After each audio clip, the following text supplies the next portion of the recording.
Tama na! Pati ba naman ang pintuan namin may gustong pumasok? Itigil mo na to! Umalis ka na sa bahay namin! Tama na! Wala akong kasalanan sa'yo! Lubayan mo na ako! Wag! Masasaktan ka talaga sa akin! Hanggang hindi kayo nawawala sa landas ko! Lumayas na kayo! Bawiin mo ang lahat ng sinabi mo! Mabait na tao ang asawa ko! Kung may dapat mamatay, ikaw yon! Ano ba talagang nangyayari dito? Miss Carla, kilala niyo ang halimaw na yan?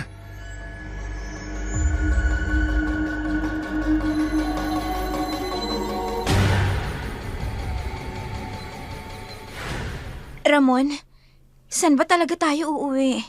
Hindi ito ang daan papunta sa amin. Nagbagong isip ko. Sa bahay ko na tayo uuwi. Ha? Hindi pa ako ganun kakomportable sa bahay niyo. Ni hindi mo pa nga ako personal na ipapakilala sa nanay mo mula nang naging tayo. Tapos, dun mo ko dadalhin? Mas lalo naman din ako sa inyo.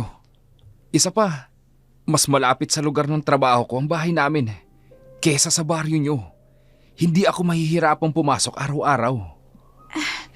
Ano na lang ang sasabihin sa akin ng mama mo? Uuwi ka sa inyo na may kasamang pabigat sa buhay? Huwag mong sabihin yan. Asawa na kita. Hindi ka pabigat sa akin. Kung ikaw nga hindi komportable sa bahay ko, ano pa kaya kung ako naman sa bahay ninyo? Lalong-lalo na sa mama mo. Ay, intindihin mo na lang ako. Ako ang lalaki. Tapos, sa poder mo ako makikitira? Nasa nang hiya ko nun? Mas kampante ako sa bahay namin. Kaya huwag ka nang magreklamo. Pansamantala lang naman ito na wala pa tayong sariling bahay. Kung alam ko lang na ganitong mapapala ko, dapat pala hindi na ako agad pumayag sa gusto mong mag-live-in tayo. Tingnan mo tuloy ang nangyayari. Pinagsisisihan mo bang pumayag ka sa gusto ko? Hindi naman sa ganon. Kung naging wais lang sana talaga ako, hindi sana agad ako nabuntis. Huwag na natin pagtalunan to.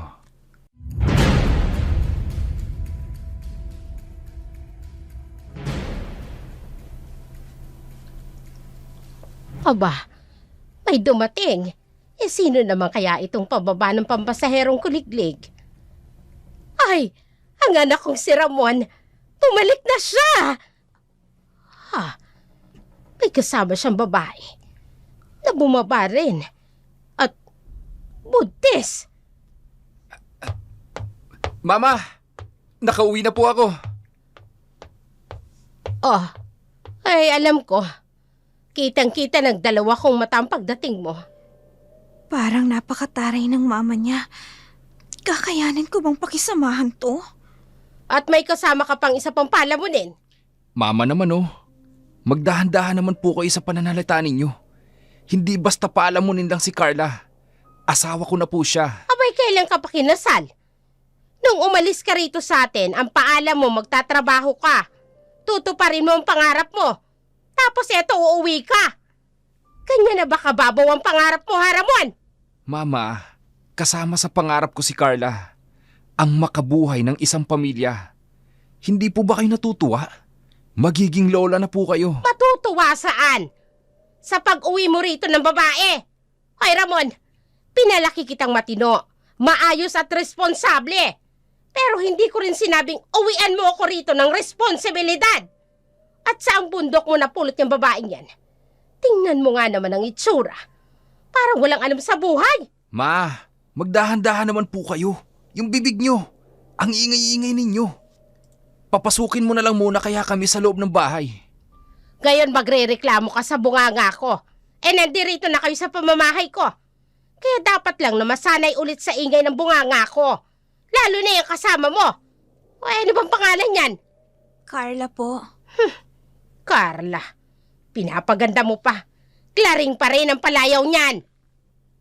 Magandang araw po, Pep! Huwag mo akong tawaging mama. Huwag kang asyamera. Ma'am, Yun ang gusto kong itawag mo sa akin. Mama, ano bang pinagsasasabi nyo? Tinatakot nyo naman ang asawa ko. Ay, oo nga. Asawa mo siya. Pero hindi ko pa siya tinatanggap bilang manugang ko. Mama, wag mo naman akong pahirapan ng ganito. Ay, sino ba nagsimula? Hindi ba ikaw? 1 taong mahigit kang nawala sa poder ko. Tapos sasabihin mo sa akin na pinapahirapan kita.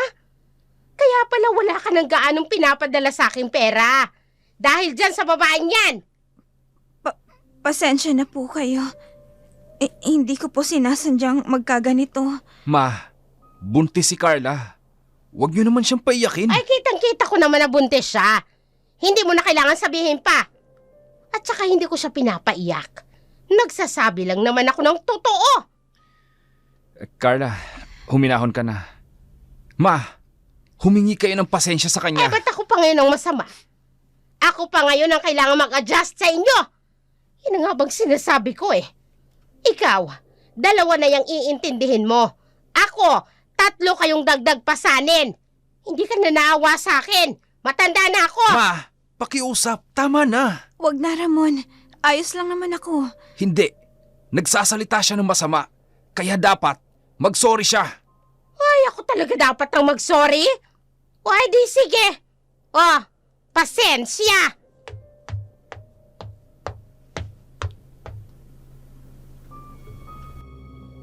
Napabuntong hininga si Ramon. Nag-walkout ang ina. Hinawakan niya si Carla sa kamay. Tinungo nila ang dating kwarto nito. Mabilis at maayos pa rin ang lahat tulad ng dati. Binuksan ni Ramon ang aparador para maganap ng espasyo. Nakita niya ang luma na mga damit ng asawa. Kaya binigyan niya ito ng pera. Samantala, kinabukasan, pumasok si Ramon sa trabaho at naiwan si Carla kasama ang biyanan.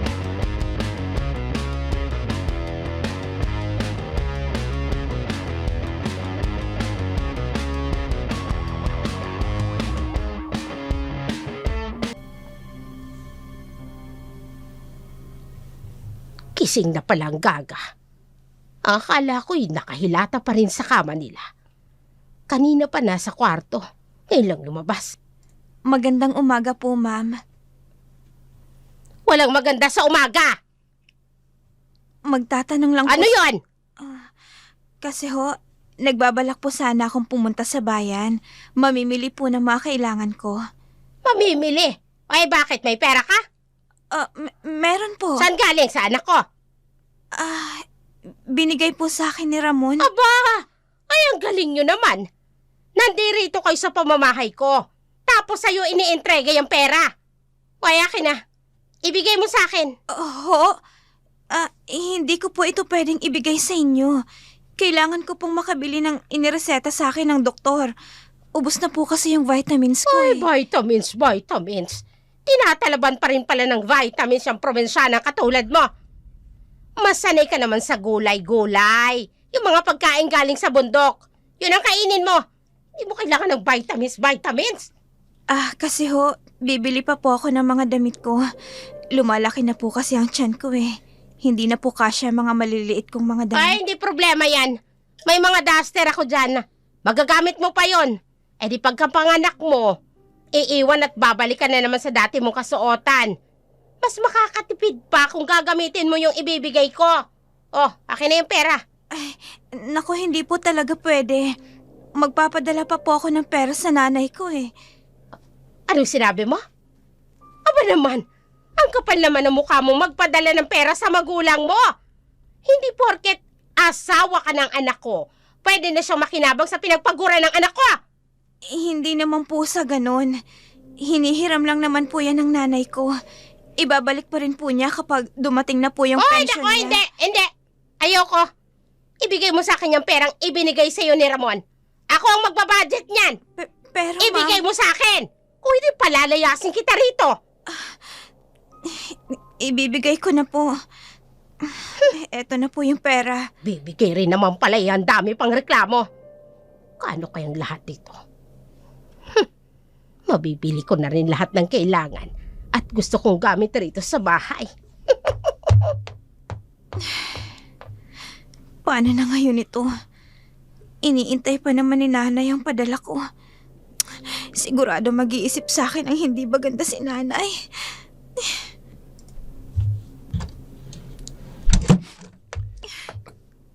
Carla! Andito na ako. Oh, bakit ka umiiyak? Ramon, yung perang binigay mo sa akin para sa pambili ng mga kakailanganin ko, kinuha ng mama mo. Tulungan mo ako mabawi sa kanyang perang bigay mo. Ha? Bawiin? Naku, malabo na mangyari yun. Hindi ko na magagawa yun. Kilala ko si mama.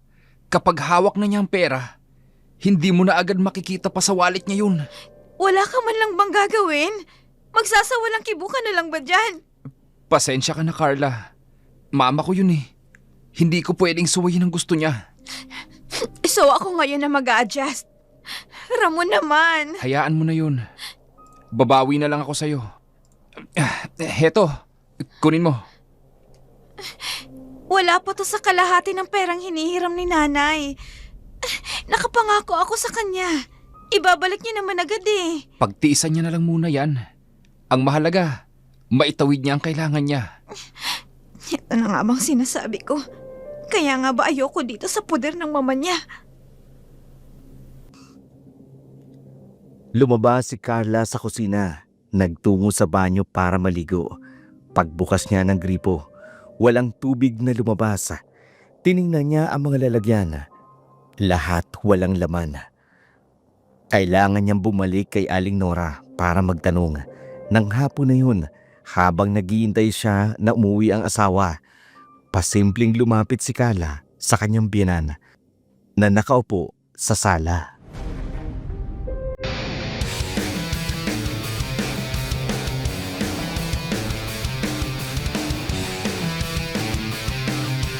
Ay, nakakainis naman.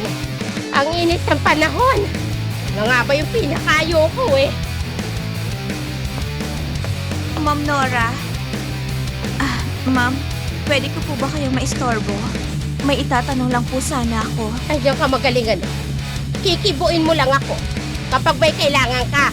O ano itatanong mo? Maliligo po sana ako eh. Gagamit po ako ng banyo. Pwede maligo ka. Bakit mukha bang itinatago ko sa iyong banyo? Naku, hindi po.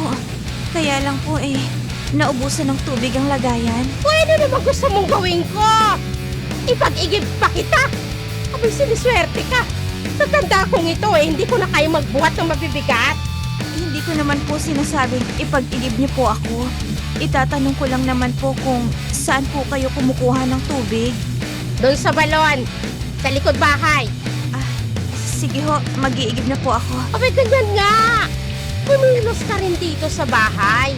Hindi porket buntis ka, magkukulong ka rin sa lungganin yung mag-asawa. Hindi ka naman inutil. Opo, kaya ko naman pong umigib ng tubig na gagamitin ko. Ay, tanga pala. Naalala ko. Wala na rin lamang tubig ang tapayan sa kusina. O total, mag-iigib ka na rin lang. Eh bakit hindi mo pa isabay yung lagay ng tubig ng panghugas ng mga plato natin? Sabay mo na. Ho?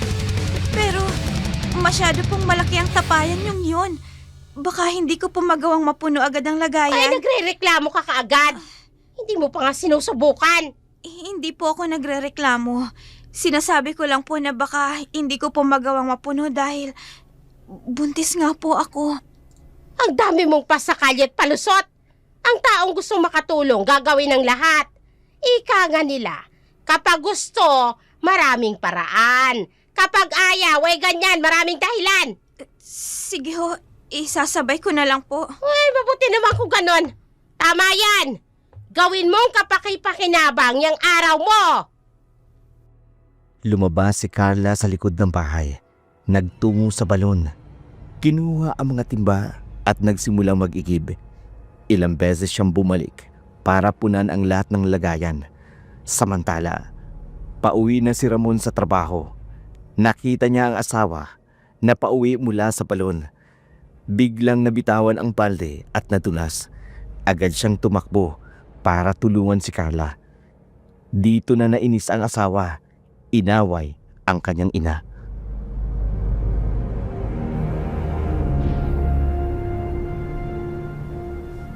Nagustuhan mo ba ang niluto ko?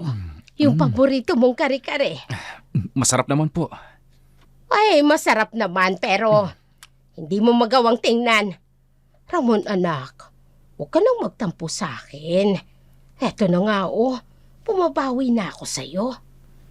Hindi ba't dapat sa asawa ko kayo bumawi? Hindi ho sa akin. Kay Carla. Wala naman akong natatanda ang naging kasalanan ko sa kanya. Nagkusa naman siya mag-igib, kaya hinayaan ko siyang gawin yun. Ramon, hayaan mo ng mama mo. Tapos naman na yun eh. Hindi na tamang pag-usapan pa ang tungkol doon. Narinig mo naman ang asawa mo. Ayos lang naman sa kanya. Kaya kalimutan mo na yun, anak. Madali lang po akong kausap, ma'am. Pero sana lang po, sa susunod, huwag kayong dagdag bawas sa kwento. Dagdag bawas? Anong ibig mong sabihin? May lokalokang babaeng ito. Akala ko ba ayos na? May bakit nagpapasaring? Dapat makuha siya sa tingin. Masama na naman ang tingin niya sa akin. Babawiin ko na lang ang sinabi ko. Baka mamaya, pag-initan na naman ako. Wala. Naku, kalimutan mo na ang sinabi ko. Aba, akala mo hindi ako gaganti. Pwes, nagkakamali ka. Ay, tama. Kalimutan na lang natin yon. Bakit hindi na lang natin pag-usapan ng pamilya mo? Hindi pa kita lubusang kilala. Baka pwede mong ikwento ang tungkol sa kanila. Kumain na lang ho tayo. Masama pong mag-uusap ng hindi maganda sa hapagkainan. Masamang pag-usapan. Masama namang pag-usapan ng mga bagay na gusto kong malaman tungkol sa'yo. Ay bakit, Carla? Saan ka nga ba nanggaling? Anong uri ng pamilya ang meron ka? Oo nga. Ngayon ko rin lang naisip. Hindi ka pa personal na nagkikwento sa akin ng kahit ano tungkol sa pamilya mo. Maliban na lang sa nanay mo na madalas kong padalhan ng pera. Aba, ilang buwan na palang gatas ang baka ng nanay niya ng anak ko. Ang kapal ng pagmumukha. Walang anumang espesyal sa pamilya namin. Maliban sa nakatira kami sa malayong sitio na kung tawagin ay luntawan. Ay, doon ka pala nang galing na babae ka. Nakakatuwa ka naman, Ramon. Mag-aasawa ka na rin lang. Galing pa sa kabundukan yon. Ano ka ba naman, anak? Totoo ba yan? Bakit ngayon mo lang nabanggit sa akin yan? Ha? Hindi mo naman kasi natatanong eh. At isa pa, inisip kong hindi na mahalagang pag-usapan ng mga bagay na yun. Hindi mahalagang pag-usapan? Natural pamilya mo yun. Kailangan kong malaman ang kahit anong tungkol sa kanila. Intindihin mo na lang ang asawa mo. Baka nga naman kasi may kakaiba sa pamilya mo. O di naman kaya pamilya kayo ng mga abnormal. Hindi kaya. Anong sabi niyong abnormal? Huwag niyong pagsalitaan ng ganyan ng pamilya ko. Ito naman, napag-uusapan lang naman natin. Nagbibiroan lang naman tayo. Hindi po magandang biro yan. Ay naku, Carla. Masyado kang OA. Huwag kang laging seryoso. Abay, nakakapangit yan. Huwag kang ganyan. Baka maapektuhan ang pinagbubuntis mo. Huwag ka na sumimangot dyan. Hindi ako papayag na pumangit ang anak ko. Kaya itigil mo na yung pagmamaktol mo. Mas iniisip mo pa talaga yan kesa sa nararamdaman ko, Ramon. Hindi ako basta nagmamakto lang. Nasasaktan ako sa sinasabi ng mama mo. Nagbibiro lang talaga si mama. Huwag mo na lang siyang intindihin. Kung ayaw mo kasing pinag-iisipan ka ng masama, abay sabihin mo sa amin ang totoo. Ma, tama na yan. Sige na Carla, pumunta ka na lang muna sa kusina. Ipagtimpla mo na lang muna ako ng isang tasa ng kape. Huwag mo nang intindihin ang sinabi ni mama sa'yo. Sige, Ramon. Hoy, Ramon, ano ka ba? Hindi mo man lang ba kinilala muna ng gusto yung buntis na yan? Baka nga talagang may lahing abnormal yung asawa mo. Mangilabot ka nga. Nagpatira ka pa rito sa pamamahay ko, nagsinto-sinto. Pwede ba ma? Huwag mo akong takutin. Oo, wala akong alam sa pamilya niya. Pero huwag mo siyang husgahan. Mahal na mahal ko si Carla. Magkakaanak na kami. Kung ano't ano man ang pamilya niya, hindi naman siguro sila masasamang uri ng tao. Ay, hindi ka pa rin nakakasigurado. Baka sa huli, may malaman tayong hindi maganda sa kanya. Oh, kulang-kulang. Ma, tama na sabi. Uy, Baka may naku, marinig bahala ni ka. Carla. Wala kayong karapatang husgahan ng pamilya ko. Hindi kami abnormal. Wala kaming lahing sinto-sinto. Ay, nako. Kanino bang mga aso yan? Ngayon pa talaga sila nag-ingay ng ganyan? Ay, tingnan mo. Pati mga hayop, ramdamang nakakakilabot na bagay sa pag-uusap natin. Ma, huwag kang paranoid. Tama na yan. Gabi na oh. Itulog na lang natin yung pang-aasar mo sa asawa ko. Matapos nila maghapunan, nagkanya-kanya sila ng punta sa kanilang mga kwarto. Humalukip-kip na lamang si Carla sa pinakasulok ng kanilang higaan. Pilit niyang binabaliwala ang sama ng loob na hatid sa kanya ng pagbibirong iyon ng kanyang biyanan. Maghahating gabi na nang biglang makarinig si Carla ng malakas na kaluskos sa bubungan ng kanilang bahay. Napabalikwas siya ng bangon nang bigla niyang marinig ang kakaibang tunog na lika ng ingay na yun.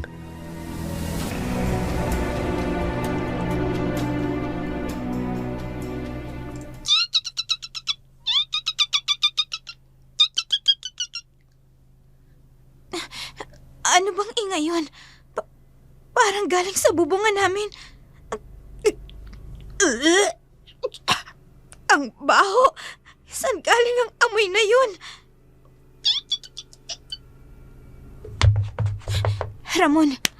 Ramon, gumising ka. Ramon, Bakit ba? Inaantok pa ako eh. gumising ka muna saglit. May naririnig akong ingay sa bubong. Kanina pa yan. Baka pusa lang yung naghahanap ng daga. Silipan mo muna kasi ang baho talaga. Hindi ko matagalan ng amoy.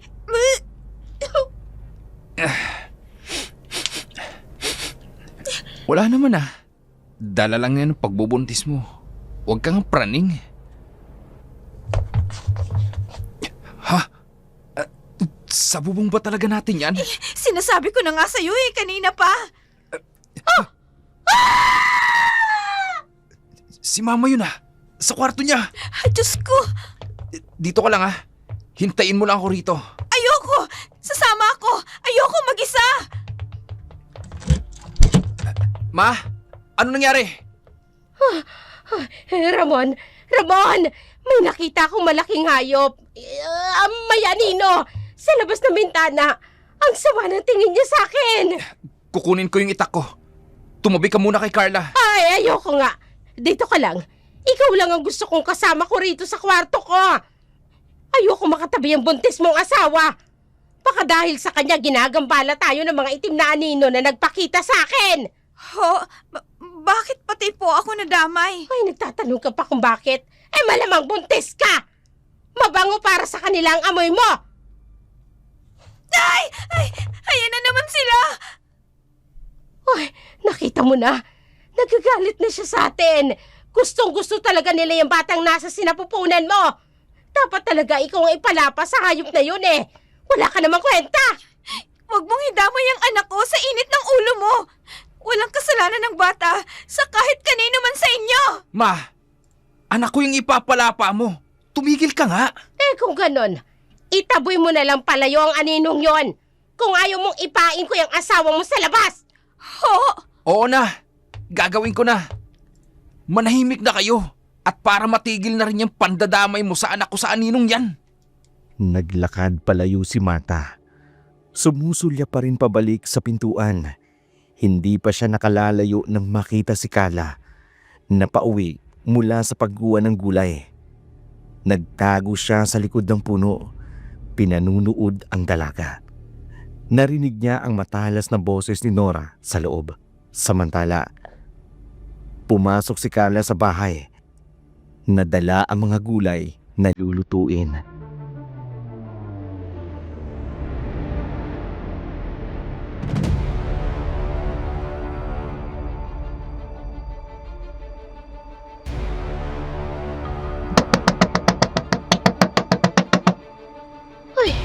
Sino ba to?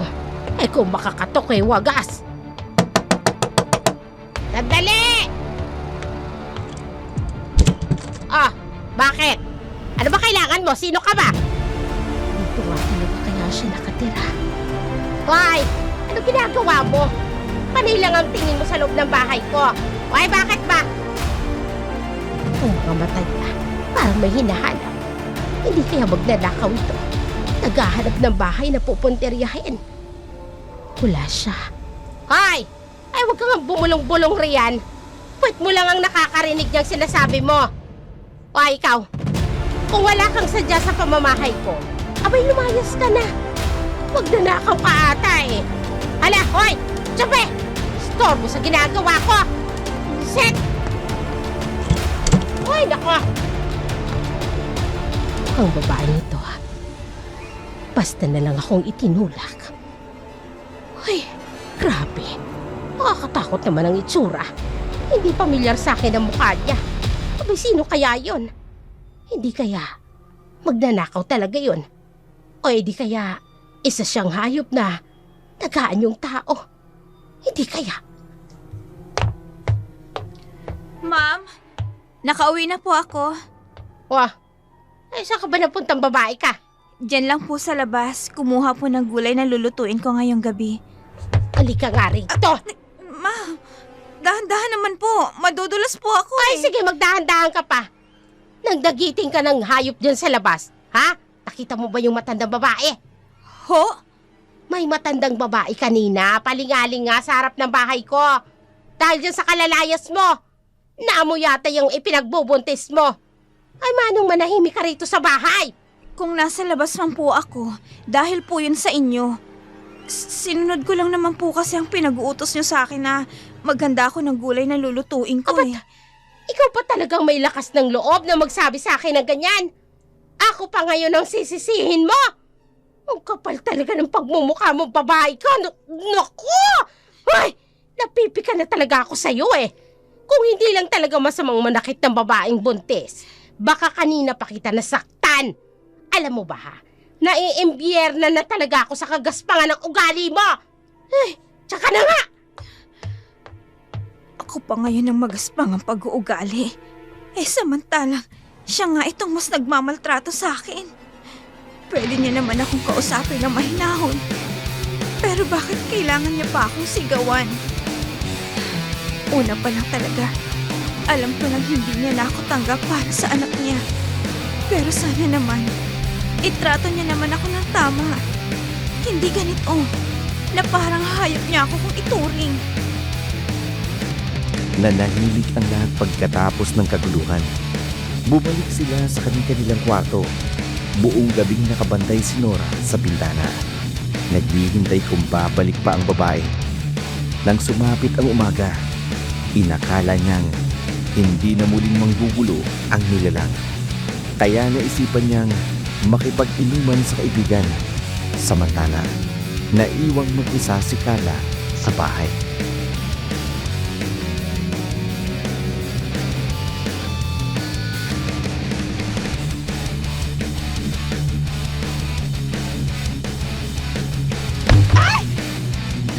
Anong ingay yun? May bumagsak sa bubungan namin! Diyos ko! Ngayon ka pa talaga ulit bumalik! Kailan naman ako lang mag-isa rito?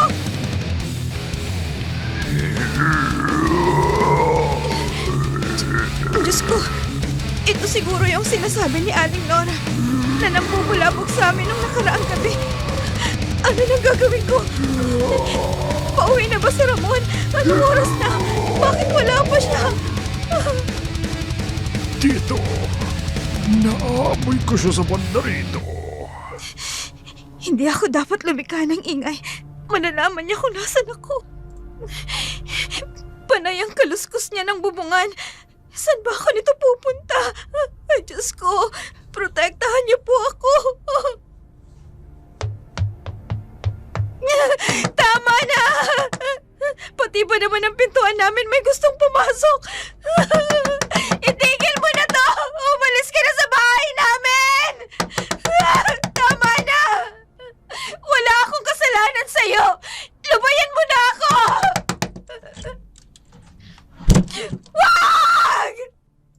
Ay, lukarit na babaeng to. Kanina pa kami sa labas. At hindi mo kami pinagbubuksan ng pinto. Aling Nora, Ramon, Oh, Gagang ko kami eh. nga. Anong ginagawa mo yun sa sulok? Tumuyo ka nga dyan.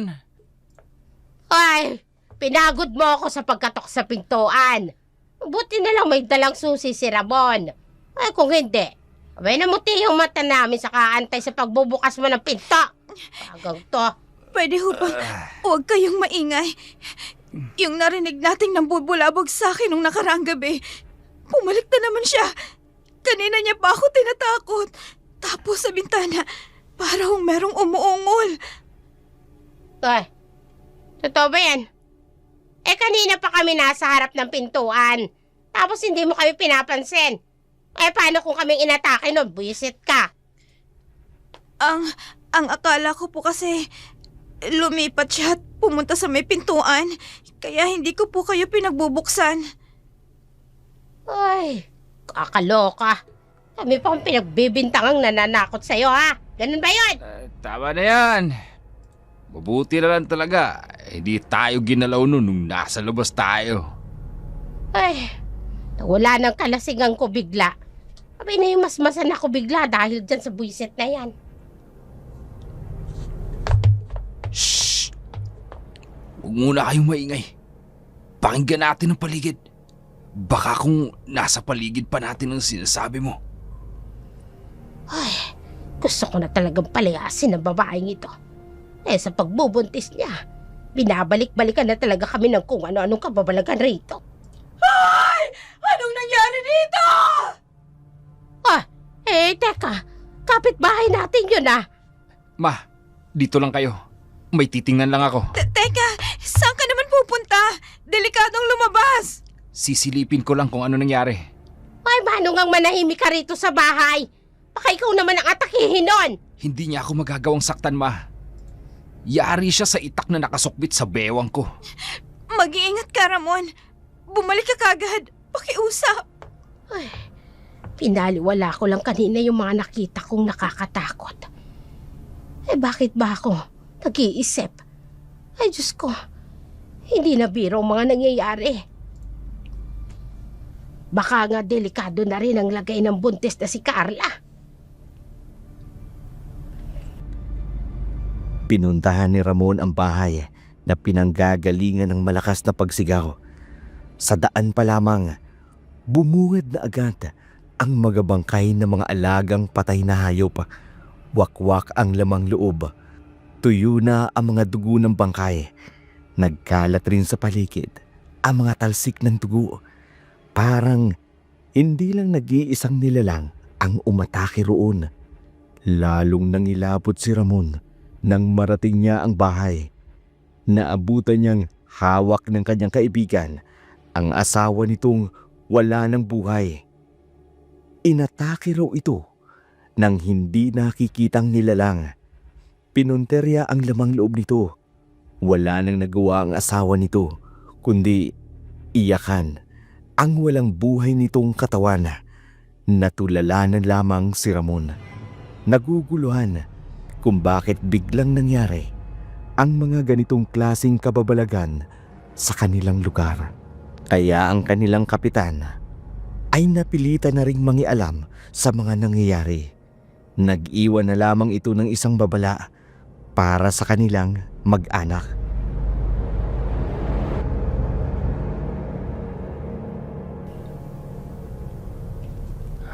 Oh, paano? Babalik na kami sa barangay. Kailangan naming ituloy ang pagroronda. Kaya kayo, mag-iingat na kayo sa paglalabas-labas ninyo. Lalong-lalo na yung asawa mo, Ramon, ha? Ibuntis pa naman. Opo, Kap. Salamat po sa paalala. Ay, mabuti na lang talaga. Nandyan si Kap. Laging nakaantabay na tumulong sa atin. Eh, pero nakakatakot na talaga rito sa atin, ano? Ang daming pangyayaring kababalaghan. Ay, kaya kayo, inay, huwag na kayong maggagagala. Ay, nako talaga. Simula sa araw na ito, hindi na talaga ako makikipag-party sa labas, lalo na kapag gabi. Abay, delikado na. Ngayon nyo lang naisipan kung kailan may namatay na. Ay, sino ba naman kasing mag-aakala na may mangyayaring ganito sa bayan natin? Sa tagal ko nang naninirahan dito, ngayon lang nangyari to. Oh, sa tono naman ho ng pananalita mo, parang may gusto ka na namang pagbintangan. Uy, hindi naman ako sa namimintang. Naghihinala lang. Ma, kanino na naman? Ay, ayoko na sabihin. Magsasalitaan mo na naman ako na hindi maganda. Gusto ko lang talagang isisi ang lahat ng ito sa Carlang ito eh. Simula nagdumating ang babaeng ito, puro nakababalaghan ang nararanasan ko sa pamamahay ko. Ang tiyan ko, bakit biglang kumalaw? Aray, Ma, nanahimik ka na dyan. Iyang mata ninyo, umiikot na naman ang pasalubong. Alam kong ibig sabihin yan. Ay, wala pa naman akong sinasabi. Alam mo na kaagad. Nanay kita. Natural, alam ko kung anong umaandar dyan sa utak ninyo. Huwag niyong idamay dito si Carla. Nananahimik na yung tao. Nananahimik. Yan nga ang nakakatakot eh. Yang pananahimik niyang yan. Baka kung may pinaplano na yung masama yung babaeng yan, o kung hindi naman, may kasabot siya sa labas at binabalak talagang takutin ako. Yan pang asawa mong sinto-sinto. Baka kung sino-sinong kinakausap niyan dyan sa labas. Tulad ng babaeng biglang sumulpot rito. hindi na talaga biro ang nararamdaman ko. Hindi na lang siya basta gumalaw lang. Ay, kumikirot na rin ito. Huwag mo nang pag-iinitan ng asawa ko, ma. Malinis ang konsensya niya. At sigurado akong wala siyang kinalaman dito. Tsaka huwag mo namang idamay pati yung ibang tao sa labas. Masamang mamintang. Intindihin at tanggapin mo na lang ang asawa ko. Pakiusap, ma. Che! Hindi ko pa rin tanggap na may asawa ka na. Hindi ka pa nga nakakabawi sa lahat ng paghihirap ko sa'yo. Ganito agad ang ginawa mo. Ma, pagtatalunan na naman ba natin to? Ay, ewan ko sa'yo. Kaya lumalaki ang ulo ng asawa mo. Dahil kinukonsinti mo. Lalo na talaga siyang sumasakit. Ano ba talagang nangyayari sa akin? Anong nangyayari sa baby ko? Ramon! Ramon! Tulong! Ramon! Oh, ay ngayon tinatawag ka na agad. Kala mo yung mga anak ng makaarte. Buisit na yan. Manganganak? Magwawalong buwan pa lang naman ang bata. Ay, kaya Imposible yun. Ay, tingnan mo kung makasigaw. Ramon! Tulungan mo ako! Ang sakit ng tiyan ko! Ramon! Ang tiyan ko! Bakit ba? Ano nangyari sa'yo? Ano na naman bang kaartehan niyan, Carla? Pati ba naman sa oras naming mag-ina, para lang makapag-usap, abay hinahadlangan mo. Wala ka talagang konsiderasyon. Ramon! Ha? Teka! Ano yan? Eh bakit parang basa yung damit mo? Anong ginawa mo? Wala po akong ginagawang masama. Bigla na lang pong sumakit ang tiyan ko. Ha? Halika na! Halika na! Dadalhin na kita sa ospital. Mukhang hindi na birong kalagayan mo. Ay, teka sandali. Kung kailan dis oras ng gabi, nababaliw ka na ba, Ramon? Ma, nag-aalala ako para sa kalagayan niya. Baka kung anong ibig sabihin ng basang yan sa damit ng asawa ko. Ay, hindi pa naman dugo yan. Wala kang dapat ipag-alala. Ramon! Dalhin mo na ako sa ospital. Baka akong napapano ng baby natin. Hindi nga! Hindi ako papayag. Delikado, baka nasa labas pa yung gumagalang pumapatay ng kapitbahay. Ma, hindi ito ang oras para matakot sa kung ano mang gumagalang yan. Nahihirapan ang asawa ko. Ay, di tumawag ng ambulansya.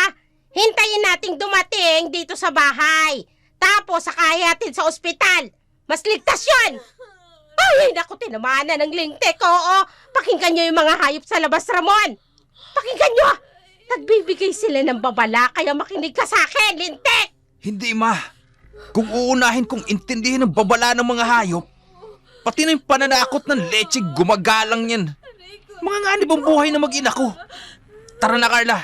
Kumapit ka sa akin. Oo, Ramon. Ay, tumigil ka nga. Ramon! Hoy! Bumalik kayo rito! Ramon! Hindi napigilan ni Nora si Ramon. Nadalhin si Carla sa ospital. Nakita niya silang lumabas ng bahay. Nagtungo sila sa kalsada kung saan naghihintay ang ambulansya. Habang inihahatid si Carla sa loob, napansin ni Ramon ang mga matang nanlilisik na nakamatsyag sa kanila mula sa dilim. Kasabay ng pagsarado ng pintuan at pag-alulog ng mga aso sa paligid. Mabilis na pinatakbo ng driver ang sasakyan. Pagdating nila sa ospital, dito na nagsimula ang kalbaryo ni Carla.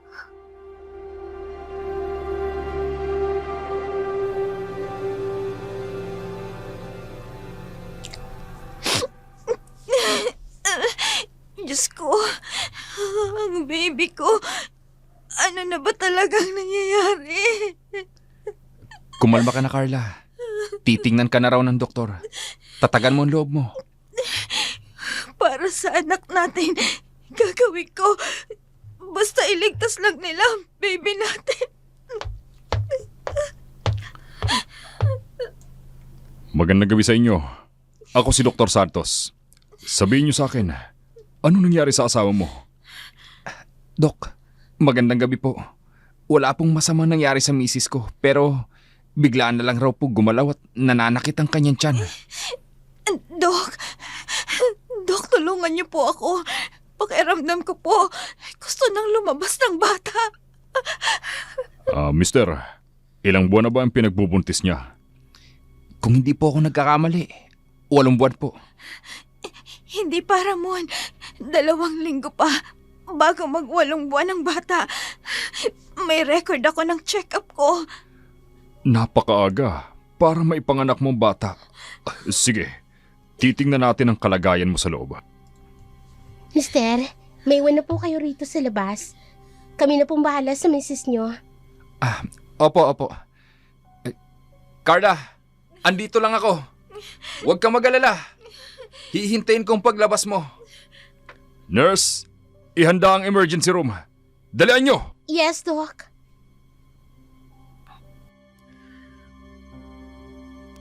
Walang tigil si Ramon sa pag-usal ng panalangin. Nag-aalala siya sa kanyang asawa. Alam niya kasing nagiging dahilan ng matinding stress ni Carla ang kanyang ina. Minsan tuloy, naisip niya na sana pala sa bahay ng mga magulang na lang nito sana sila tumuloy. Baka hindi ganoon ang naranasan ng kanyang asawa sa piling ng kanyang bungangerang ina. Habang nasa operating room, nag-aalala pa rin si Carla. Hindi mawala sa isip niya ang minsang babala sa kanya ng kanyang ina. Kakaiba talaga ang bloodline nila. May history ng kanilang pamilya ang pagkakaroon ng kamatayan ng hindi inaasahan. At yun ang hindi niya lubos maunawaan.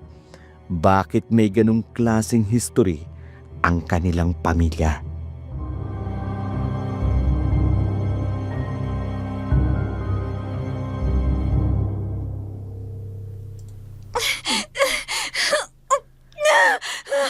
Mrs., kaya niyo pa ba? Pipilitin ko po, Dok. Mailabas ko lang ng ligtas ang anak ko. Though 7.5 pa lang ang pinagbubuntis mo, may regular uterine contractions na every 5 minutes. Ang cervix mo, nakadeleted na. Nagpi-premature labor ka na, Mrs. Nurse! Kailangan ko ng tocolytics. Dalhan mo ko, dali! Yes, Doc. Para po saan yun? Ano pong gagawin niyo? Susubukan kong i-delay ang labor. Ipinahanda ko na rin ang antenatal steroids para ito sa lung maturity ng sanggol. Dok, kung sakali po bang tumanggi ako na wag nang i-delay, papayag po ba kayo? Kung gusto nang lumabas ng bata, ilabas na natin. Hindi ko na kaya ang sakit, Dok. Iginagalang ko ang desisyon mo. Sige, titingnan natin. Kung hindi na talaga maiiwasan, i-resuscitate natin ang baby. Pero hindi magiging madali ito. Kailangan ko ang kooperasyon mo. Opo. Opo, Doc. Fatal heart rate, bumababa sa 110 BPM. May variable of declarations. Ihanda ang emergency neonatal resuscitation. Ipagpapatuloy ang fourth fluids. Oxygen mask para sa pasyente. Kung hindi kakayanin ang tocolysis, we'll proceed with delivery. Doc, ramdam ko na naman.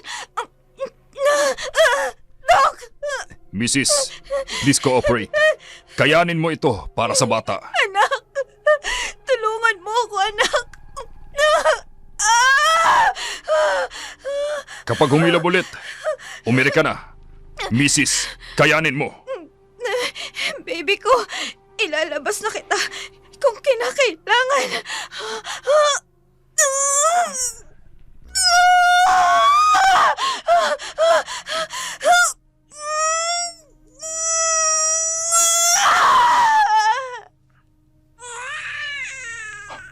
Ha?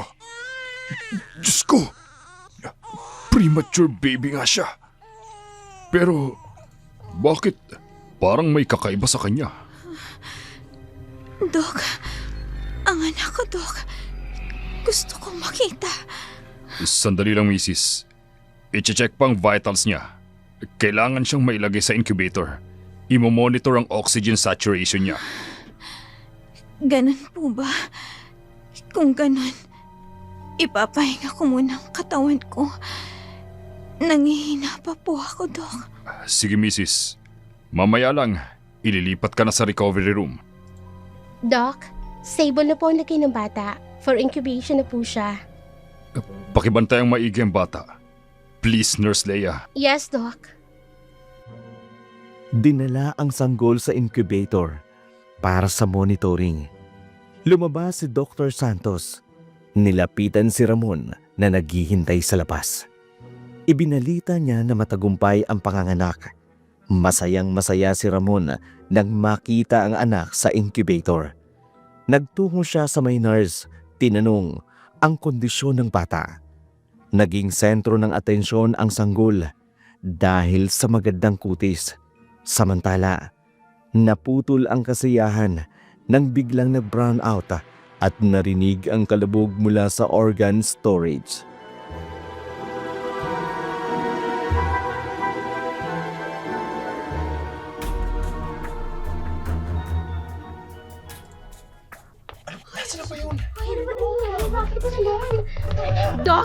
Doc, pinasok po tayo ng mga sindikatong nagnanakaw ng mga organs. May 2 cooler na po ang nawawala. Imposible. Mahigpit ang security natin. Walang mga angahas na magnanakaw sa atin. Huwag kayo agad magkukonklud ng walang basihan. Hindi mawawala yun basta-basta. Hanapin niyo ang mga cooler. Doc! May isang problema! Kailangan niyo pumunta sa parking lot! Ano? Pero bakit? Ano nangyari? Gusto kayo makausap ni Kapitan? May natagpo ang bangkay ng isang matandang lalaki sa may parking lot! Ah, ano sabi mo? Paano nagkaroon ng bangkay ng matandang lalaki doon? Ano ba talaga nangyayari dito sa ospital? Hindi rin po namin alam, Doc! Ay, tara, samahan mo ako. Ay, naku, ano sila? Dito ka lang muna sa ay,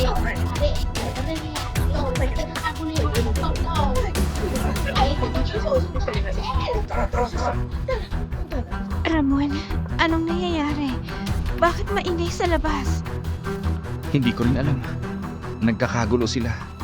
Nag-brown out. Tapos parang may nakialam daw ng isang importanteng silid nila.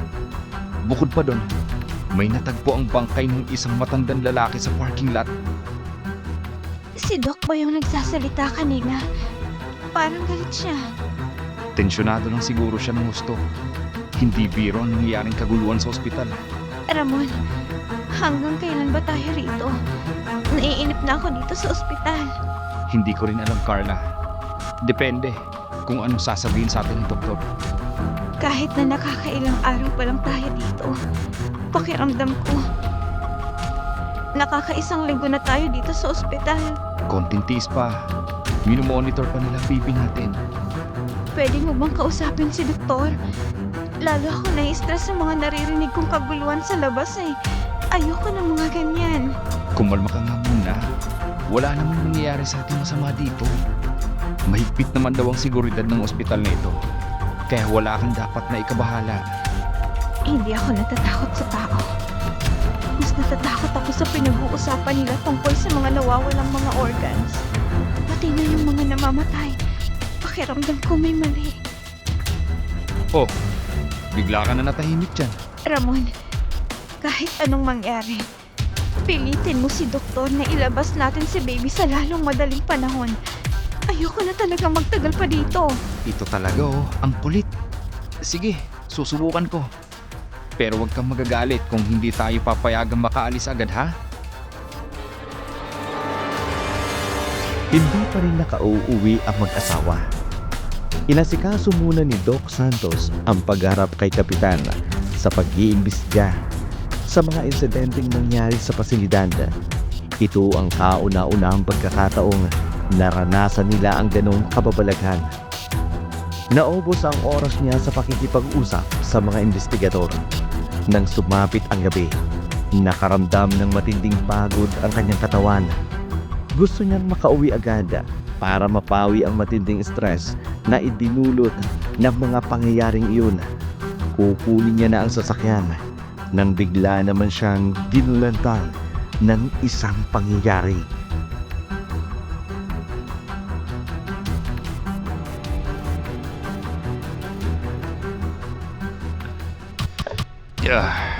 Nakakapagod. Ngayon lang ako ulit inabot ng madaling araw. Ang dami kasing gawain. Hindi lang pasyente ngayon ang iniintindi ko. Pati na yung mga nawawalang coolers sa organ storage room. At yung insidente ng namatay na matanda. Ano na ba talaga nangyayari sa ospital na to?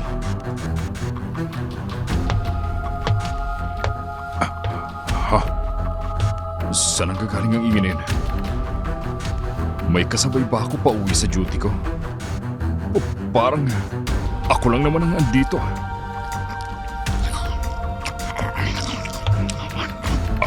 Anong ingay yun? Parang may kumakain. At ang baho dito. Amoy nabubulok na mga laman.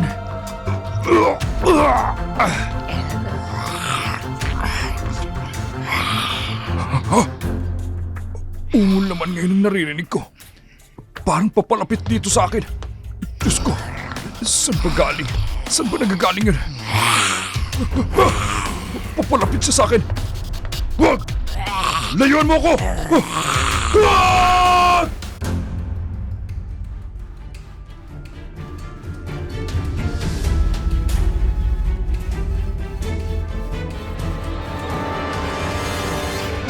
Kitang-kita ni Doc Santos ang mabilis na pagtakbo nito mula sa kanang bahagi ng parking lot papatawid sa kanyang harapan. Inakala pa nga sana niyang aatakin siya nito pero mabilis lang itong tumakas palayo.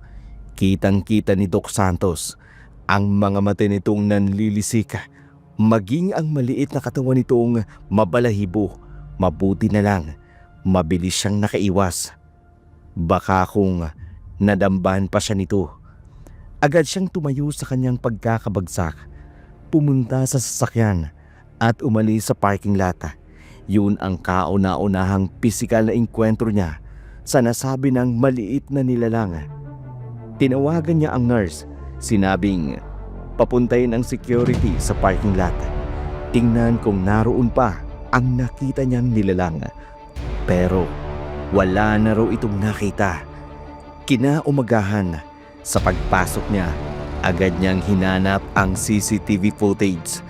Gusto niyang malaman kung ano ba talaga ang nangyari sa pasilidad.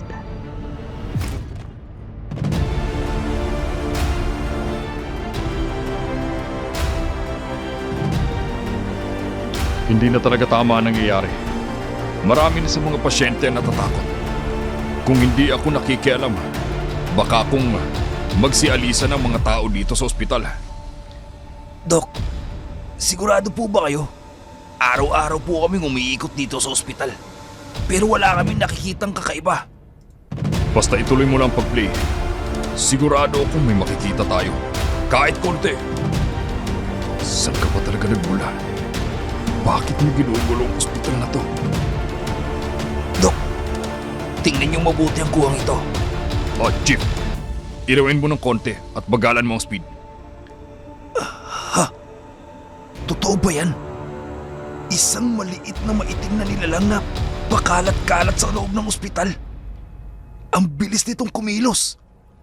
Hindi taong isang yan. Isa ata yung aswang. Siguro nga. Maniniwala ka ba? Kung sasabihin ko sa'yong nakita ko siya mismo sa parking lot nung gabing pauwi ako. Mabalahibo ito. Maliliit na mga binti at braso na abalang kumakain ng laman ng mga coolers na nawawala. Kung ganun, hindi nga talaga taong nagnanakaw sa mga cooler. Isang nilalang na hayok sa lamang loob ng mga tao. Yung insidente ng pagkakatagpo sa bangkay ng matandang lalaki, may kuha ka ba sa CCTV? Negative, Doc. Malayo sa camera natin ang lugar ng pinangyarihan. Kaya wala rin tayong lead ron. Ang akala ko pa naman, may makukuha akong lead. Kung ang nilalang na yun rin ba, ang may kagagawan sa matandang bangkay. Wala po eh. Pasensya na, Doc. Ayos ng Chief. Hayaan mo na. Siya nga pala, may isang ipakikiusap ako sa'yo. Huwag mong ipapaalam kahit kanino nakita nating ito. Isikreto mo lang. Pakiusap. Po, paano kung bumalik na naman ulit yun sa ospital? Wala ba tayong gagawin para matigil yung panggugulo niya rito? Chief, mas paigtingin niyo ang seguridad ng ospital. Ayoko nang maulit pang muli ang lahat ng ito. Kung may dumating na resulta sa lahat ng investigasyong ginawa ng mga otoridad sa pasilidad, siguraduhin hindi na ito mauulit. Ayoko nang malagay na muli sa alanganin ng pasilidad. Ang ospital ay para sa mga nangangailangan ng medikal na atensyon at hindi dapat tayo pumayag na pamugaran ng ospital natin ng mga kababalaghan. Areglado, Doc. Pipilitin naming hindi maulit ang mga insidenteng ito para sa ikaliligtas, hindi lang sa mga pasyente, maging ng ating mga empleyado. Kinausap muli ni Ramon si Doc Santos tungkol sa discharge papers. Nagdalawang isip ang doktor dahil sa mga pangyayari, pero pumayag na rin dahil mabilis na nakarecover ang bata. Pinaperma na lamang sila ng waiver para sa voluntary discharge. Excited na si Ramon na makauwi. Naglakad sila palabas ng ospital, dala ang sanggol.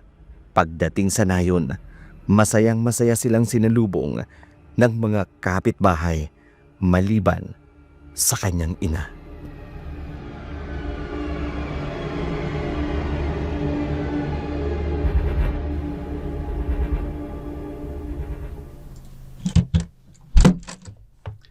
Ma, andito na po kami. Umuwi pa kayo!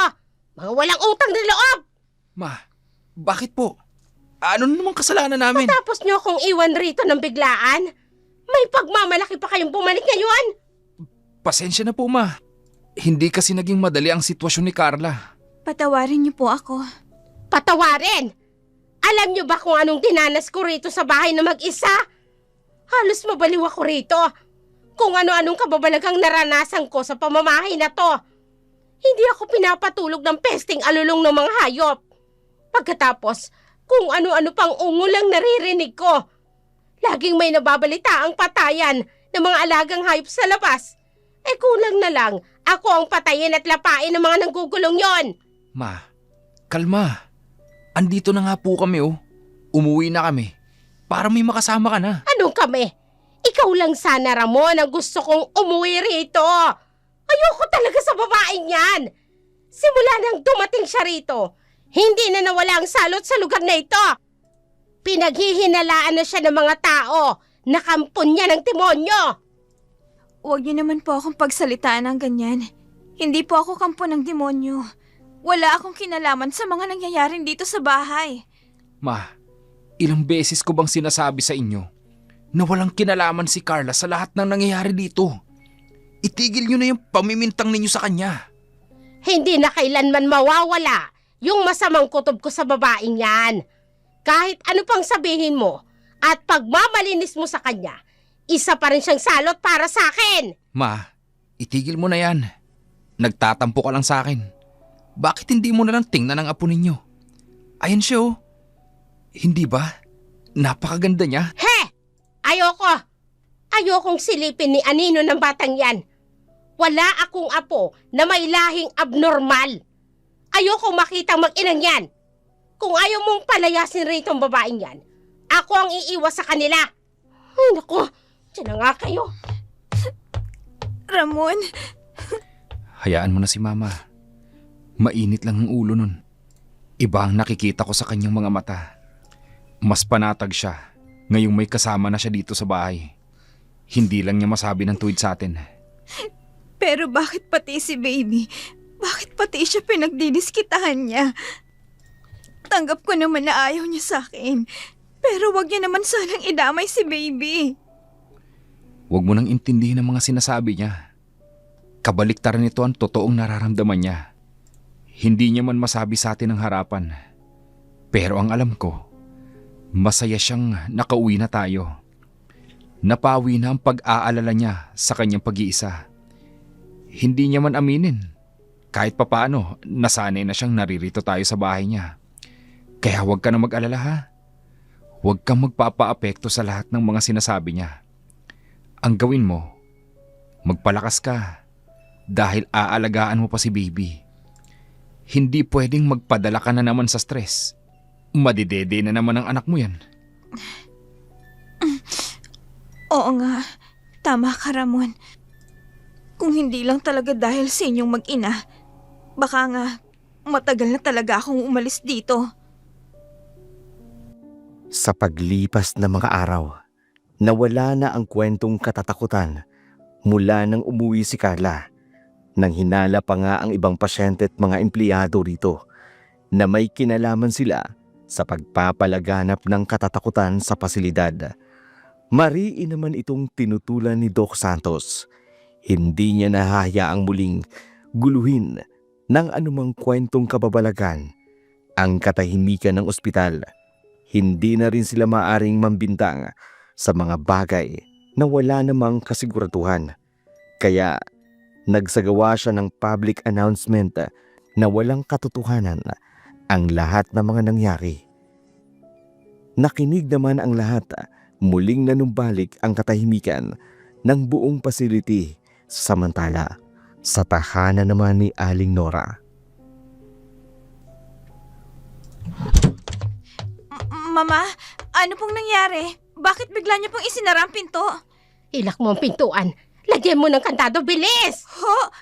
Pero bakit ho? May sumusunod sa akin. Maitim na anino. Tumatalon-talon sa bubungan. Hinahabol ako. Kitang-kita ko ang marka ng dugo, yung bakas ng mga kuko sa paligid. Sinusundan niya ako hanggang rito sa pag-uwi ko. Ano po ba sinasabi niyo? mo na! Pero ma, maliwanag pa po sa labas. Hapon pa lang po. Paano pong magkakaroon ng anino ng ganitong Kitang-kita oras? nga ng dalawang mata ko, ang anino. Nakasunod sa akin. Ako talaga ang pakay niya. Teka, sandali. Ay, bakit ba ako nagpapaliwanag sa'yo?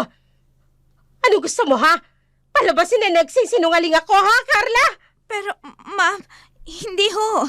Hindi naman po sa ganun ang ibig kong sabihin. Pinapaliwanag ko lang po na imposible po ang mga sinasabi ninyo. Dahil sa pagbabalik ninyo, lalong lumala ang pagpaparamdam sa akin. Dito pa mismo sa bahay ko. Pinabalik-balikan na naman ako ng nakakatakot na ungol na yon at ng kaluskos. Kasalanan yung dalawang to eh.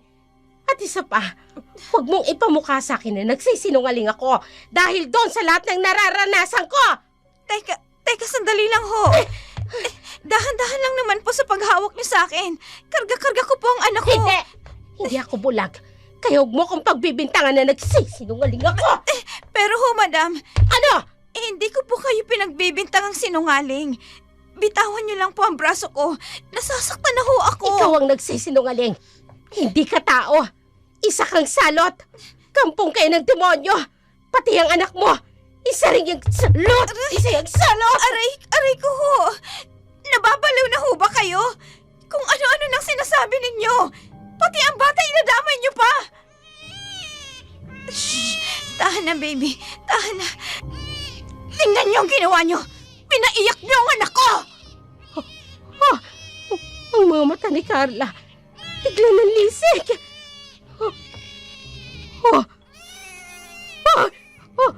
Nakakatakot ang tinig niya. Hilayo mo sa akin yan. Iisa yung demonyo! Ramon! Itapon mo ang batang ito! Hindi mo siya anak! Itapon mo to! Itigil niyo niyang pag-iiskandalo ninyo. Hindi na kayo naaawa sa anak ko.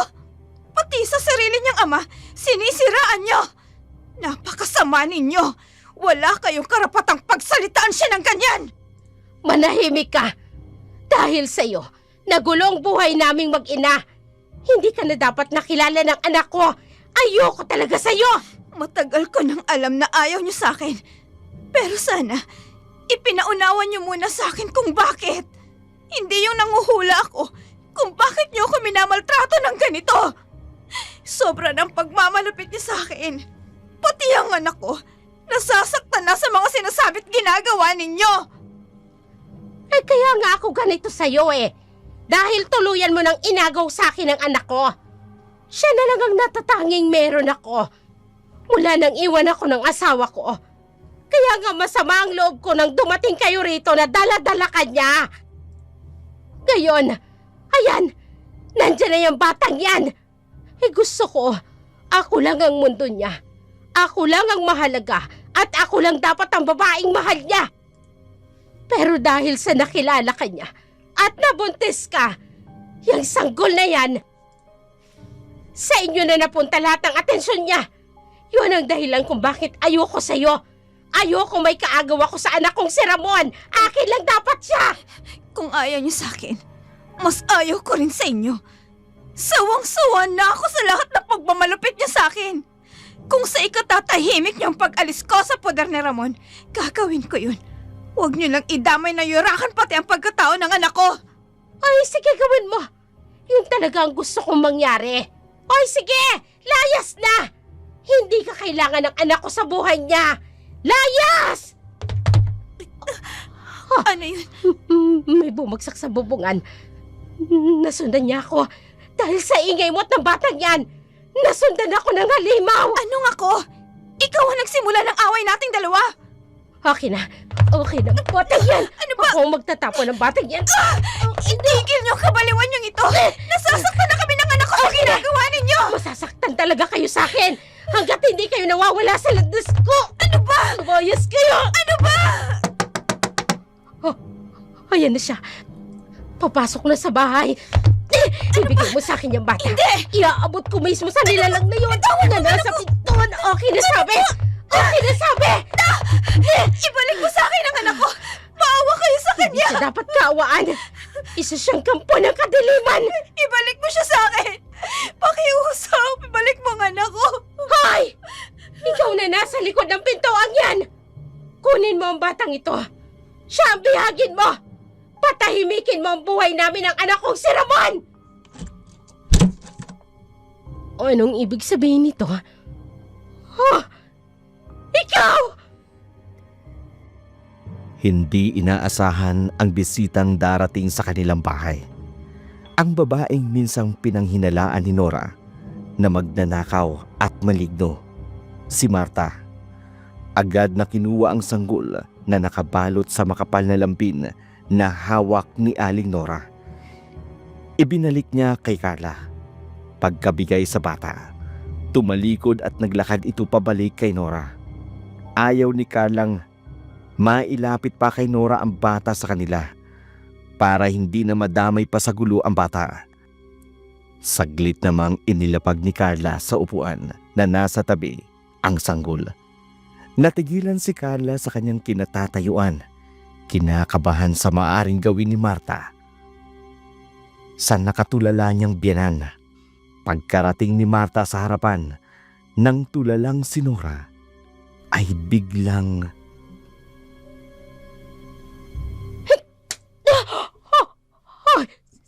Sinampal mo ko! Para yan sa lahat ng pang-aalipustang ginawa mo para sa anak ko. Hindi ka na kontento. Pati ang apo ko ay dinadamay mo. Ha? Ikaw! Ikaw yung babaeng madalas kong makitang umaali-aligid sa bahay ko. Ikaw rin siguro yung aninong madalas manakot sa akin. Anong ginagawa mo, ha? Bakit mo ko tinatakot ng paulit-ulit, ha? Wala akong alam sa sinasabi mo na aninong nananakot sa'yo. Likot lang yan ang imahinasyon mo. Masyado kang nababaliw sa lahat ng mga nakikita at naririnig mo. Inay, wag yun na siyang patulan. Hindi na niya alam ang ginagawa niya. Pabayaan mo na lang ho siya, Inay. Nasampal yun na ho siya kanina. Huwag niyo nang saktan ulit ang biyanan ko. Ipagtatanggol mo pa rin ang matandang yan? Sa kabila ng lahat ng ginagawa niya sa'yo. Kahit ano pa hong ginawa niya sa akin, biyanan ko pa rin ho siya. Kailangan ko siyang unawain at intindihin. Unawain at intindihin. Alam mo ba dahil sa ginagawa ng babaeng yan, nagkaroon tayo ng mas matinding problema. Ano pong ibig niyong sabihin? Hoy! Huwag niyo akong tratuhin parang estatwa lang rito sa pamamahay ko. Pambabastos yung pambabaliwala ninyo sa akin! Nay! Ang bintana sa kusina! Carla! Dapa! Ay! Sino? Hindi! May pumasok na nilalang! Ay! Ay! Naku! Kilos na, Carla. Wala nang oras para magpaliwanag. Halika rito! Ay! Bakit ako? Ano bang kasalanan ko? Bitiwan mo ako! Marami!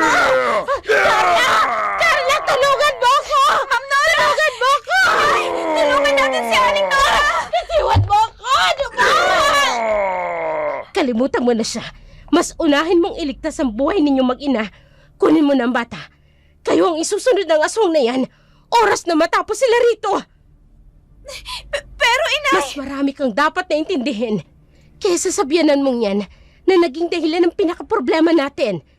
Iiwanan natin siya sa ayaw mo man sa gusto. Kasama ang apo ko. Pero Inay! Kayong dalawa, tulungan niyo ako rito. Ayoko pang mamatay. Ay! Hindi na! Saan kayo pupunta? Ay! Tulong! Tumakbo si Carla sa upuan kung saan niya ilalagay ang lampin ng sanggol. Kinarga niya ito at kasama ni Martang tumakas sila sa likod ng bahay. Tumakas ng walang lingulikod. Narinig pa nila ang sigaw ni Nora mula sa loob. Sumasabay naman ang ungol ng mga hayop habang sila ay naglalakad sa gubat. Nakalayo na sila ng konti nang may mapansin si Carla sa hawak niyang lampin.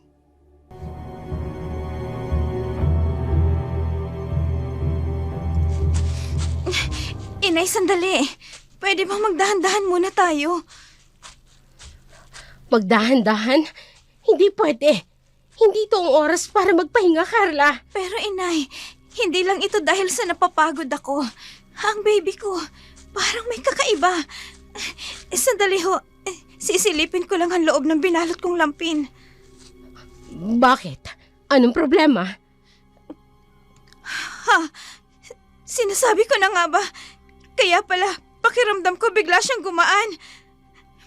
Ang baby ko, nawala. Wala rito sa mga lampin ko. Ano?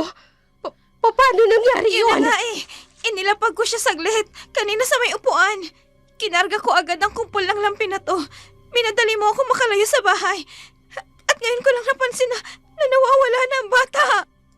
Anong sabi mo? Bakit ngayon mo lang naisipang tingnan, Carla? Binigla niyo po kasi ako hinila, Inay. Nakakainis. Bakit hindi ko muna tiningnan? Ang tanga-tanga ko. Saan natin ngayon hahanapin ang bata? Teka, magsabi ka sa akin ng totoo. Ilang buwan yung iniluwal mong sanggol? Mahigit 7 buwan lang, Inay. Pero ayos naman ang lahat ng vitals niya nung inilabas namin siya sa ospital. Hindi normal sa buwan ng bata ang magkaroon ng kanyang resulta. Mukhang naganap na nang mas maaga pa sa inaasahan ko ang kanyang pagbabago.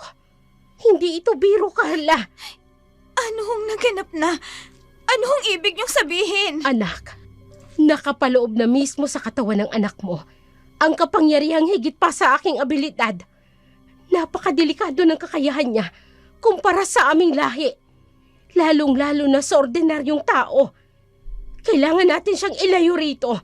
Hindi siya pwedeng manatili rito sa poder ng asawa mo. Ilayo sa asawa ko? Nay, hindi pwede. Anak rin siya ni Ramon. Hindi siya papayag na ilayo sa kanyang bata. Umising ka sa katotohanan. Hindi niyo basta magagawang alagaan ng bata na kayong mag-asawa lang. Hindi nga siya normal na tao, Carla. Anong hindi normal na tao? Ipagtapat niyo nga sa akin ang totoo, inay. May kaugnayan ba to sa bloodline ng angkan mo, inay? Tama ho ba ako? Oo, Carla. Ang anak mong nagmana ng malakas na bloodline ng aking angkan. Ng ating angkan. Pero may halo itong negatibong kapangyarihan. Dahil sa naging kondisyon mo, noong nagbubuntis ka pa lamang. Negatibong kapangyarihan? Paano nangyari yun? Mula sa pagbubuntis mo, siyang naging resulta ng negatibong damdamin na nararanasan mo bago mo siya maipanganak. At ang mga aswang, naaakit sa negatibong ugali ng mga tao. Hinahanap nila ang anak mo bilang kanilang bagong pinuno. O di kaya'y kasangkapan ng ibang dahilan. Kung hindi natin siya ilalayo, baka tuluyang mawala sa iyo ang anak mo. Hindi pwedeng mangyari yun, inay. Tulungan niyo ho ako. Hindi mo rin naman hahayaang mapahamak ang apo mo, hindi ba? Siyempre naman. Pero pinapalaan kita, Carla. Hindi magiging madali para sa atin ang lahat. Malalakas ang kanilang puwersa. Malaki ang kaibahan nila sa ating lahi. Baka pati ikaw, mapipilitang tanggapin ang minsan mo nang tinanggihan sa akin. Inay, kahit ganoon pang mangyari, tutulong ho ako. Kung ang mga nangyayaring ito ay kapalit ng tinanggihan ko, ang paglilipat mo sa akin ang kakayahan mong yan. Kahit tuluyan ko nang tanggapin ang kapalaran ko sa pagiging aswang, gagawin ko ho. Huwag lang sa aking agawin ang kaisa-isa kong anak. Tuluyang nanahimik ang loob ng bahay pagkatapos ng huling sigaw ni Nora. Sa labas, nagsimulang magsialisan ang mga tao. Takot na pumasok para tingnan ang nangyari. Samantala, pauwi na si Ramon mula sa overtime. Nakita niya ang pinagkukumpulan ng mga tao sa tapat ng bahay. Nagtataka siya sa nakikita. Bigla niyang naalala ang mag-ina. Walang pag-aatubiling tumakbo siya papasok. Carla? Andito na ako. Bakit ang dilim ng bahay? Ano nangyari dito? Ma? Ma, asan po kayo? Diyos ko. Ang gulo ng loob ng bahay. Ano to? Bakit may bangkay dito? Sino to? Hindi ko makita mukha niya. Hindi ko siya makilala. Sa kusina, may naririnig akong ingay. Ma!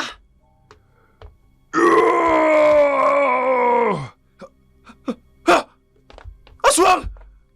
Atakihin niya ako! Muntikan niya na ako masaktan.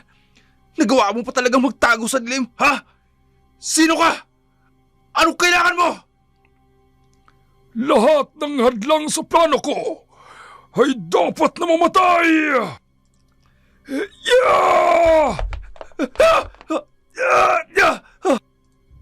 Ang bilis niyo nakalapit sa akin. Ang mga kuko niya bumabound sa mga braso ko. Ano bang kailangan mo? Bakit mo kami ginugulo? Ang mag-ina mo! Dapat silang mabura sa landas ko! Anong sabi mo? Salot sila! Salot ang mag-ina mo! Dapat silang mamatay! Bawiin mo lahat ng sinabi mo! Mabait na tao ang asawa ko! Kung may dapat na mamatay, ikaw yon! Wala kang alam sa lahat ng nangyayari. Kahit ano pang sabihin mo, papatayin ko pa rin sila sa ayaw at sa gusto mo. Hindi ako papayag. Dadaan ka muna sa akin. Yeah! Uunahin talaga kita. Isusunod ko sila. Oras na mawala ka sa landas ko. Yeah! Yeah! Yeah! Ang lakas niya talaga. Kailangan ko lumaban para sa pamilya ko. Humanda ka! Yeah! Oh! Nahawakan niya ako sa leg. Lalagutan kita ng hininga. Pagkatapos, uubusin ko lahat ng dugo mo sa katawan. Kahit madilim, kailangan kong makilala kung sino kang halimaw ka. Ang mga mata niya, pamilyar sa akin. Hindi pwede to. Ikaw! Nakilala niya ba ako? Hindi ka pwede maging hadlang sa akin. Ang mabuti pa, ganito ang gagawin ko sa'yo.